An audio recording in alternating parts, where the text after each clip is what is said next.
First combination, we're working off of symmetric stance. I'm throwing my jab, I'm throwing my overhand off of this side. I'm cutting the elbow in, posting the leg, and diving my opponent and finding myself in this position just like so, not laying on my knees.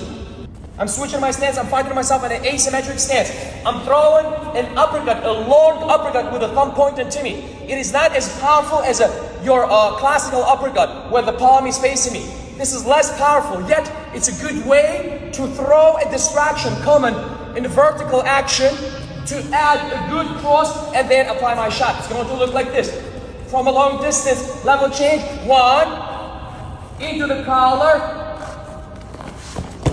and also find yourself with your belly button upward. Long uppercut. They just do this because they think so much about the double leg. They're not really extending this, and look what happens. This is a disaster. Watch this now. 1, send it. Send it. Only when he touches. Now it's a surprise. What? You see how I connect him with my torso, hugging his body. 1, 2, hup. This is what I'm at. Not here. Here. Now my knee works as a wedge. And I find myself in this position. As he enters, you see, it's the hip that hits him. My chest is here, my legs are there. If my toes are pointing into my opponent, I will fly backwards, I promise you that. So if you want to stop that initial force, your toes have to be pointed sideways and you have to give that hip to him. Shoot for down. Oba. Again, shoot for down. Oba. You see, it's a hip back. I'm not doing this shoot. You see, that already, I'm not trying to run away from him. I'm meeting the force with the force. Okay, now, look where we added. Shoot for double. 1, my toes are sideways, my hip is hitting him, I'm here. The hand, the one that I told you not to do at the beginning, swings around, the biceps is on his face. As the hand goes, my feet are turning, and I'm giving this hip now, not my stomach, the hip, look at this. And I'm right here. 1, the hand is going as a cross face, the other hand's gonna hit his lat muscle, and my hips are switching.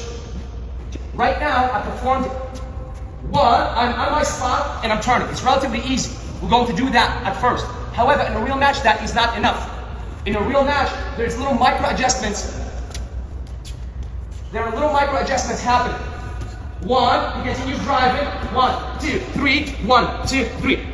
You see, my feet are constantly tuk, tuk, tuk, tuk, tuk, tuk, hook. They're always moving, they never stop. So if he does it a little bit faster, hook. That's how it should look. The side of my ear that is connecting to my opponent during my shot will be determined by the last strike that I throw. If I finish my strike with my right hand, my right ear connects.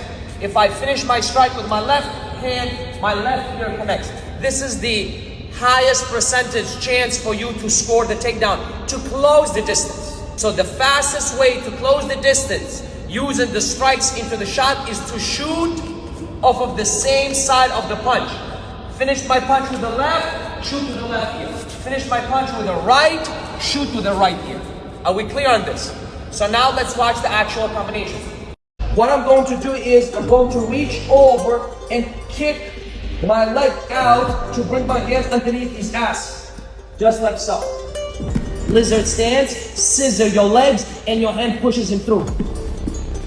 You're not out yet, you're not winning yet, but you have another day to live. Here is a turn, his leg is nice and high. Fit the leg in, lift, find yourself here, up, out, rise up, or